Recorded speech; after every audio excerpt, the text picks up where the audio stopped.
Eric and Dave have given me a really good intro to this, but I think what I really want to start by saying is that these projects have been an absolutely golden opportunity, really, that we don't often get as extensionists at the sharp end, to be able to work within the projects and to really, in tandem, be able to look at validating using the outputs straight away to try and solve some of the issues and the gaps that we've got in our knowledge. You know, many people won't be old enough, but I remember the Barnes Review of the 1980s, and at that point we lost really most of our capability for near market research. So these opportunities are coming along now, but they're still rare. So it's been very, very useful. And indeed, actually, SCOPS was born out of that need 20 years ago now, because we were looking at an increasing problem, as both Eric and Dave have alluded to, with rising levels of anthelmintic resistance. But we weren't coming up with practical solutions that we could actually use at an industry level.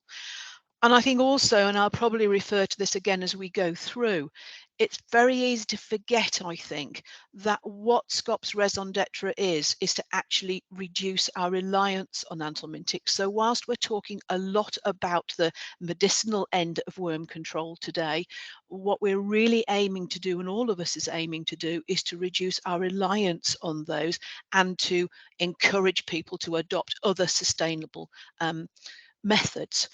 Now, just referring back to, and Eric really touched on this really nicely earlier on, and this is no criticism of Mordun, Dave and Mordun guys on there, but this was data back from the 1990s, and I've used this deliberately just to show how long it is. You know, we knew we had a problem in the 1980s, but back in the 1990s, we were already showing that there was a high level of detectable resistance in England, Scotland and Wales, in this example to the BZs, and we've heard quite a lot about the BZs already this morning.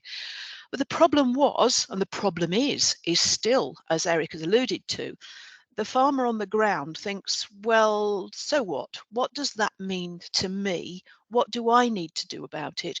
Because apparently my wormers are still working okay for me. And that is a fundamental issue at the level of extension, knowledge exchange, whatever we want to call it, at the advisor farmer level, because whilst we know that we need the farmers to take action and to adopt a lower reliance on anthelmintics, TSTs, all of those tools we've got available, for those to have a really big impact, we need them to adopt at a very early stage when allele frequency is still low. The problem is that most farmers are not taking action, as has been demonstrated in the previous paper, until effectively it's not quite too late, but it's getting there. So really, just for the next few minutes, I just want to walk through and reiterate some of what's been said, but really in the context of what it means to us at farm level, in terms of firstly detecting and managing anthelmintic resistance on farms. So detection before there's an obvious failure is absolutely key to how much we can do about slowing resistance on a farm and whether or not we can keep worm control sustainable on farms for the foreseeable future. And many of you will have seen this graph. We've updated it again as part of this project to fuzz the lines a little bit, because of course the green doesn't suddenly go amber, doesn't suddenly go red. We've been able to improve the visual impact of what we're saying there in terms of efficacy and sheep performance, and to encourage farmers to test early in that stage, and testing then in the field to try and pick up when we're around about that 90% efficacy level or below, and not wait until they're getting into that red zone on the graph, not because we think that's a good idea, but because we know that there's a lot more that we can do to help them sustain their worm control if we know that. Secondly, to really work on the fact that not all apparent failures are due to resistance. And again, I'll come back to and just reiterate some of the work that we've done. There's been a huge amount of science behind, for example, the development of the worming treatment check for the Defra Pathway that has come out of this project. But if we don't get good results when we do a check, then at best they're worthless, at worst they're dangerous because they give somebody either a false sense of security or they take action which is inappropriate. And thirdly, and very importantly, I'll do a little bit more on how we actually interpret the results, to help vets and advisors to interpret what's there, and development of some tools, and that Dave Bartlett was particularly involved in developing the multiple anthelmintic resistance tool, the MAR tool, but also how it's presented, because scrappy little bits of paper or a telephone call or whatever is not going to engender the right action either in the advisor or in the farmer. They need to have something which they can understand, keep and aggregate over time. So the worming treatment check then, this is part of the Defra pathway, but I think it's fair to say that we've had to develop that for the pathway, and a lot of work has gone into that. I'm not going to click through to the website at the moment, but that one is live, and the booklet that you see on the right hand side, which was developed out of this project as well, is available on there, along with lots of other stuff like the fecal egg, the fecal sample videos that Dave's done as well. It's all on there. But fair to say that the worming treatment check, the name was very deliberately chosen as well.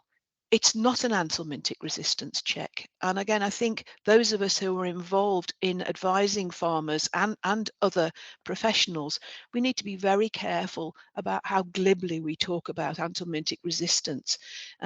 If a worming treatment fails, then it may be an indication of resistance.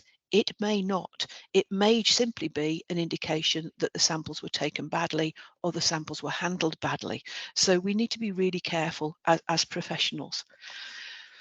So the other thing as well is that what we've developed here is applicable across the piece. So obviously the pathway is only in England, but we would hope that this system is applicable to others throughout the devolved nations, if you want to do a worming treatment check, which gives you as reliable a result as it can be within the constraints of cost and time, as Eric was explaining earlier on, because clearly a full FECRT is very expensive and very time consuming. So the first thing was how many samples, and the group were able to come up with the fact that actually if we took 15 samples at random from a mob, and then used that to produce the composite under the proper SOPs, then that was going to give us the most reliable result. 10 samples is the absolute minimum, but 15 is where we need to be, and that is where the stats really start to stack up in our favour, that we're going to get this reliable result. How and when to take the samples to get a reliable result. Now, you might think, and you've seen this before, this is one of Dave's photographs, just showing people what type of sample to take. Don't take dried up, crusty things that have been there for several days. They must be fresh. Use the warm test if you have to. That's me taking a sample, and I will have had my gloved hand up against that to make sure it's warm before I took the sample. But you would be amazed so far within the worming treatment check just how much effort we've had to put in to try and get people to take the samples from the right sheep, so not from ewes. Wait till there's an egg count that's high enough, do some monitoring beforehand. It's actually been something which has been quite sobering in the sense of the amount of support, and we're now getting there, but really important that we were able to, out of this project, come up with some really good guidance. Storage, handling and submission. Now, at the moment, we have there are three laboratories. There's Techion, BioBest and AFA, who are the three labs that are on that Defra website for the worming treatment check. And one of the reasons for that was that we also decided that if we were going to get good samples, we had to supply the right kit. We had to make it easy for people and give them the instructions so that they had the individual sample pots or bags to put the samples in. Preparation of the composite sample in the lab, as Eric alluded to, the group came up with the standard operating procedures for laboratories to follow so that we could be confident that the composite was going to be made up properly. And the labs have also used the A for VetCast system, or are using the A for VetCast system as the QC level, so that everyone is taking part in that. And then finally, of course, the reporting of the results, really important. So it's quite a complicated process. And I know there has been some criticism of the fact that it's only those 3 labs at the moment. But hopefully, having heard what's already been said this morning, there's a really good reason for that. It's backed by the science, but it also is designed to give you, whether you're an advisor, a farmer, or the vet, a result that you can rely on and that you can work with. So in terms of reporting results then, again, this has been brought to bear out of lots of work, out of these projects, drawing on the work that Charlier and people were doing as well, looking at how we actually present things to farmers and to their advisors. And really important, this is a BioBest one because they were actually involved in the beta test with us. But as I've said, Techion and AFA are using a very similar method of reporting back the results. Some really important stuff on there that we've been able to cement into it, not just information about which group it was or which anthelmintic was used, but things like the date the samples were collected. That might sound very obvious, but unless you actually put it in there, people will put any old date in, or they won't put any date in. And if you don't know that the 2 samples have been taken at the right interval, you then can't reliably interpret those results. If they come back and they're at the wrong interval, then you would put some doubt on the reliability of the results. So simply just getting the labs being able to marry up the samples and be able to put that sort of thing in is really important. Then we've got the heat maps, and the heat maps again just really reflect that SCOPS graph and be able to sort of point to people that here is the 90% cutoff point that it's set up for. 90% or better, and you'll get a green light, and it will say that that treatment has been effective, the treatment check has been effective. In this case, of course, the reduction is here, and that's going to be a failure, as has been pointed out on this report, that it is a failure.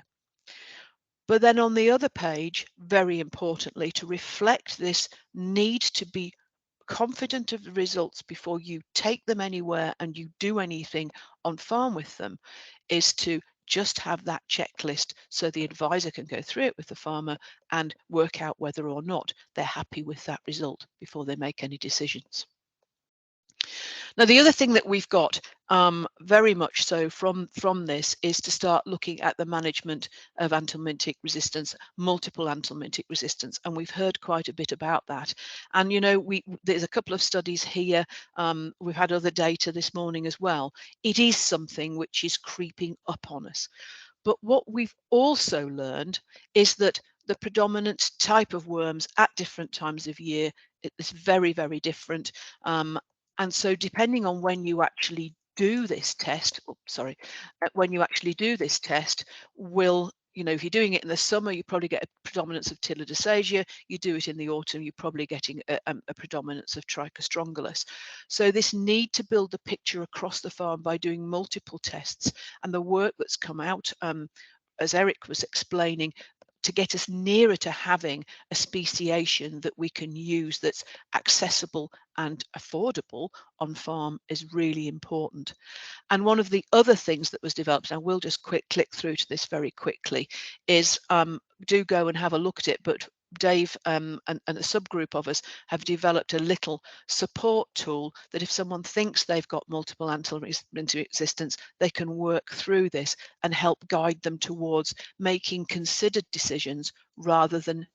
So we were talking about MAR, and I was looking at the speciation and really just saying that within the project, we were able to work across projects and work with the farmers who were already engaged and be able to show them, as the examples here show, 2 different farms, at two different times, and relatively close together in terms of April and May and June, as to how those species changed, just how easy it is that for people to understand, and they then begin to understand why it is they've got to test at different times in the year to be able to truly understand what's happening on their farm and the sorts of actions that they may be able to take. And we've seen this before, so I'm not going to dwell on it because I know time is pressing us now. But we were able then, with Lindsay and Fee at Mordun, to develop how farmers wanted it presenting, and to discuss it with them. So we've seen that front page with the different species and a little bit of background, and then on the second page, what their results look like. And you can see here for this farm, we were able to do a Zolvix a 4AD reduction in September, and a really very unsuccessful levamisole reduction of completely 0% across the board in July for that particular farm.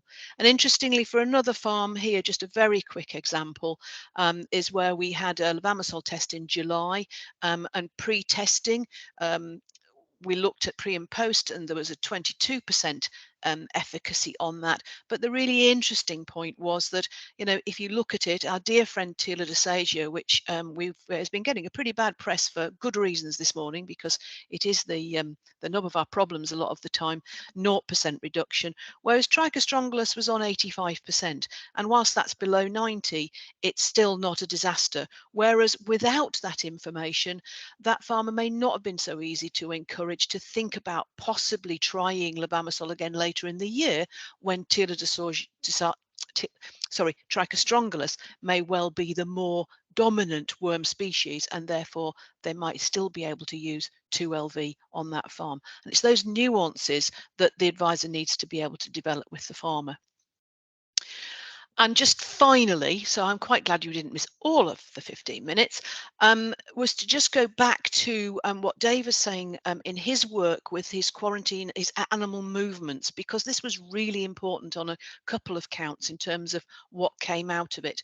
First and foremost, of course, underlining the need for there to be quarantine treatments. And clearly that is a keystone of SCOP's recommendations, in that you don't want to import a problem that you haven't already got, be that AR nematodes, or be that indeed Haemoncus, which can travel around and survive more successfully now.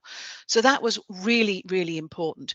But I think I just want to leave you with another thought, and that is that, the whole quarantine process, the safeguarding, press the pause button when sheep arrive so you can deal with it, goes across the piece for lots of other diseases, sheep scab, but lots of other infectious conditions as well. But it really underlined also, because to start with, there was some reluctance on behalf of the marts to get involved. They didn't really want to be seen to be taking samples. They didn't want to be seen to be involved in this horrible business of resistance and moving disease around. That changed, and they became quite engaged, most of them, in the end. But it does underline the fact that we still have a big job to do to try and take some of the big scary stuff away from this, to maybe not use the scary graphs all the time that people think, oh, hell, or what am I going to do about that? And these sorts of projects have been really important, and starting to produce some of those tools to make it a bit warmer, a bit more approachable, so people will start to adopt the SCOPS principles and the sustainability principles willingly. We can't drag them to it screaming. So I will leave you with my mantra as an advisor, as an extensionist, that I remind myself of most days, because it's what makes you get up in the morning. And that's something that George Bernard Shaw said. And he said the single biggest problem in communication is the illusion that it has taken place. And I think those of us who are involved in trying to agenda change in the industry, we need to remind that we know what's going on, but sometimes we need to temper our messages and just remember that not everybody is quite in the same place. So I hope I got to the end of it that time, Gillian, and my apologies to everybody for the problem.